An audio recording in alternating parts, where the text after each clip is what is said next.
Hello guys, sino sa mga Scorpio? Silipin natin ang inyong pag-ibig guys, Scorpio. Sa natitirang araw ng September. Scorpio. Ano na nangyayari sa inyong pag-ibig? O buhay pag-ibig? Tingnan natin. Para sa pag-ibig ng mga Scorpio, tingnan natin ang inyong mensahe today guys. Sa inyong pag-ibig.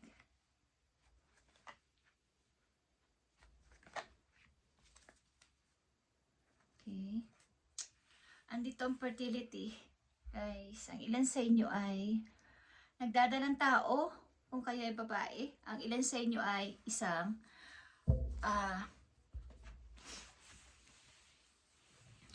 mga nandito ay feminine. Okay, feminine energy o may mga kasintahan na. Guys, mahilig sa bata. Ilan sa inyo ay balak magbuntis o nakatakdang magbuntis guys. Tingnan natin ang pag-ibig nyo. Okay, Scorpio. Sa mga Scorpio na nandito sa reading today is kayo ay isang ina o magiging isang ina. Nagbabalak magbuntis. Okay, Scorpio. Sa natitirang araw ng September. Sa mga Scorpio, pag-ibig ng mga Scorpio.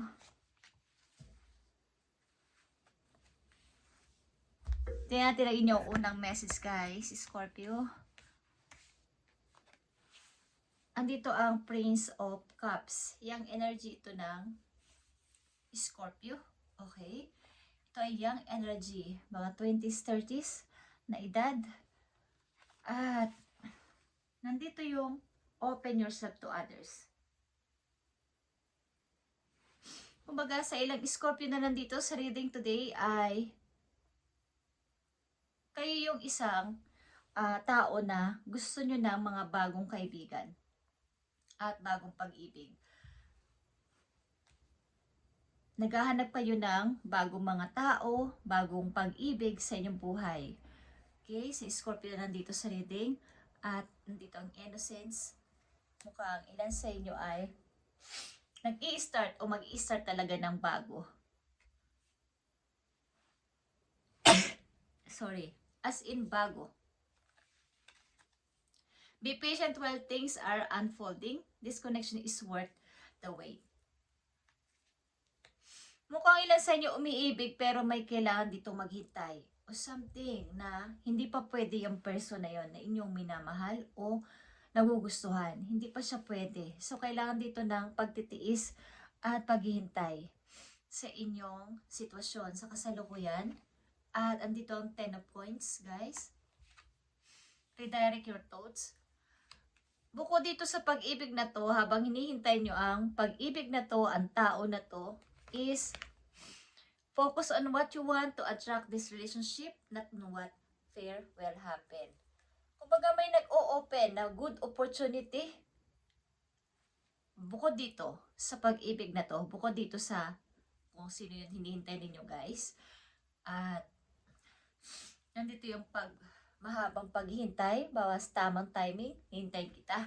Pero may nag-o-open na bago. May pag-ibig na merong pang opportunity. Kumbaga may kasamang money o may kasamang hindi lang love, magagagamitan nyo ng pagka-practical kung sakasakali. May nag-o-open na magandang opportunity. Maaaring galing sa isang person, ino-open sa inyo ang opportunity na to. At hindi ko alam kung may pag-ibig ito, but takot ka. Okay? Takot kang tanggapin ito. Message for you, Scorpio.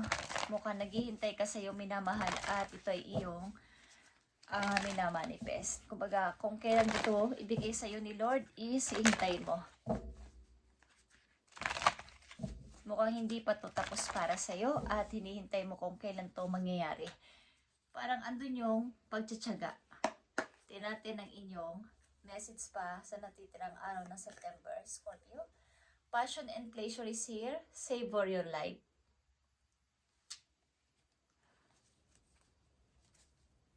Maaring sa kasalukuyan, ang ilang Scorpio na nandito sa reading ay single. Kumbaga, meron man kayo nagugustuhan, but wala pa kayo sa marriage. Okay? Si Scorpio na nandito. At naghihintay nga sa person na to, na inyong mahal. At habang hinihintay nyo to, maaaring ipakita ninyo sa mga tao yung inyong hilig ay ganito. Ganito yung passion ko. Mag-enjoy kayo sa pagiging single habang hinihintay nyo ang pag-ibig na to. Tingnan natin ang kalalabasan ng pag-ibig na to, guys.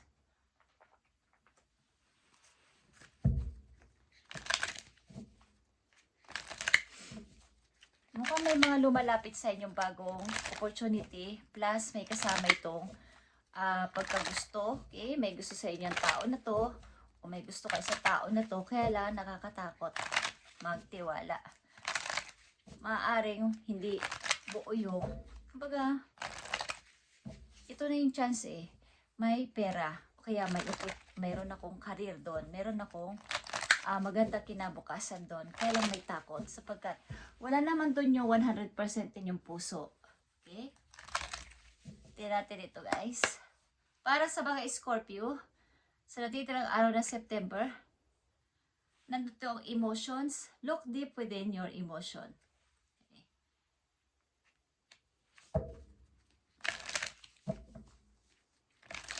Kayo ay natatalo ng inyong nararamdaman. Mukhang pinapahalagahan nyo yung feelings. Yung inyong pakaramdam na baga seryoso kayo sa paghihintay sa person na nandito. Okay? At apektado ang inyong nararamdaman, ang inyong feelings. Tingnan natin. Message for Scorpio sa pag-ibig na to. Yeah. Past lives is here.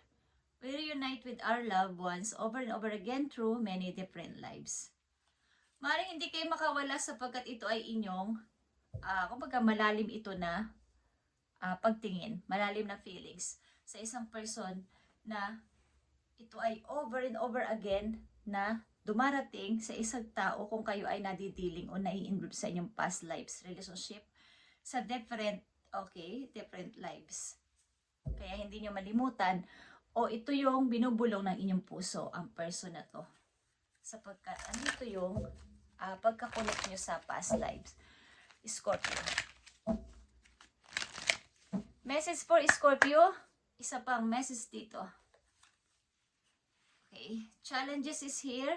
All true soul connections involve challenges that can be overcome together. Mukhang kayo nga ay mag-isa sa kasalukuyan at pinipilit ninyong harapin ang challenge na to na maaaring hihintayin kita kung kailan ang tamang time, tamang panahon, kung kailan tayo magkikita o magsasama.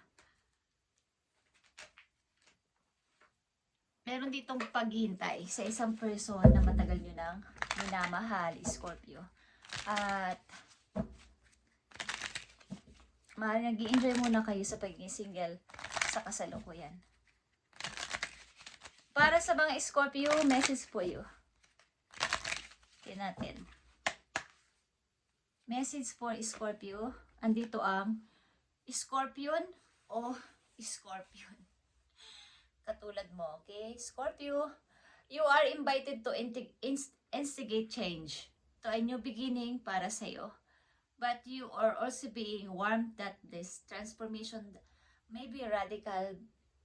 Get rid of everything in your current life that can prevent you from improving. Based on this principle, destroy before rebuilding. You are promised a beneficial rebirth. Okay. So, andito siguro yung hikain nyo ng bagong panimula sa buhay. Kaya lang, andito yung dapat nyong alamin kung ano yung dapat ninyong paniwalaan na sa kasalukuyan, bagong mga pananaw sa buhay para ito ay pagre-revert, something rebuilding sa isang yung puso ninyong nasugatan sa mga nakaraang taon, mga nakaraang karelasyon. At gusto mo ng bagong pasimula sa buhay mo, bago ding mga tao. But dumating ang time na hinihintay mo ang ang person na to. At ito'y darating sa'yo over and over again sa many, kumbaga, different lives. Sapagkat ikaw ay nai-involve sa iyong past lives, relationship. Kaya, may hinahanap ang puso mo na hindi mo natatagpuan sa mga nakarelasyon mo. Okay? Takot ka ring magmahal, takot kang sumubok. Takot kang sumubok sa pagmamahal. Baga, ini-encourage ka na ang kapalaran na mag-reconnect ka sa iyong inner child. Huwag kang masyadong seryoso sa mga bagay-bagay na hindi pa nangyayari. Okay? Be playful, Scorpio. Baga, passion and pleasure, savor your life. Enjoy. Kung ikaw ay hindi pa kasal, kung ikaw ay binata pa o dalaga pa, sa kasalukuyan na Scorpio na nandito sa reading ay enjoy yourself. Okay? Mag-reconnect ka ulit sa iyong inner child. Take some time this week to get in touch with the innocence and vulnerability in you. Kapag paminsan-minsan, mag-relax ka naman.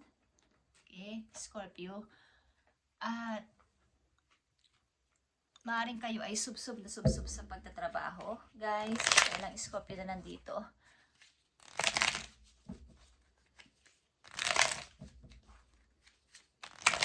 Mukhang makikilala mo ang tao na to sa ibang lugar. Sapagkat ito ay darating at darating sa'yo ng paulit-ulit sa different form of lives. Message for you, Scorpio. Andito ang grounding, stability, security, growth, and endurance.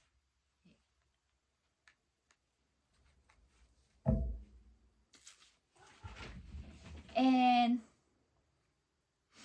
nandito talaga yung kailangan ay maging playfulness ka. Huwag maging boring. Okay? Kumbaga, hanggang safe naman ang ginagawa mo is okay naman yun, maging playful sa ibang, sa mga nakikilala mo. Hanggat safe ka, hindi ka gumagawa ng anumang labag. Okay? Is, patunayan mo na ikaw ay may kakayanan din at may skills din na dapat ipakita sa kanila. Maring may magbubukas na opportunity at ito ay inalaman sa inyong pag-ibig. At natatakot kang itry ito. Maring, hindi ko alam kung may nagkakagusto sa inyong may money, may pag-ibig na may money pa. At kaya lang natatakot ka. Na subukan ito, natatakot kang i-challenge ang sarili mo dito sa dumarating na to sa iyo. Sapagkat maring ang puso mo ay may hinahanap na hindi mo pa natatagpuan. At ito ay nakakonek ka sa iyong past lives. Okay, Scorpio? Thank you and God bless. At ito ang inyong message today sa natitirang araw ng September 2025. God bless you, Scorpio. And mag-reconnect ka ulit sa iyong inner child. Pamisa-misan, okay? Something na i-welcome mo ulit ang iyong sarili sa iyong kabataan. Huwag masyadong maging kapatalo sa iyong emotion. Okay? Ilan sa inyo ay pag umibig ay talagang itinutuon doon yung pansin nila. At sa kahuli-hulihan, kapag kayo nabigo o broken heart, is yung emotion nyo talaga ang tinitira dito. Okay, Scorpio? Thank you and God bless.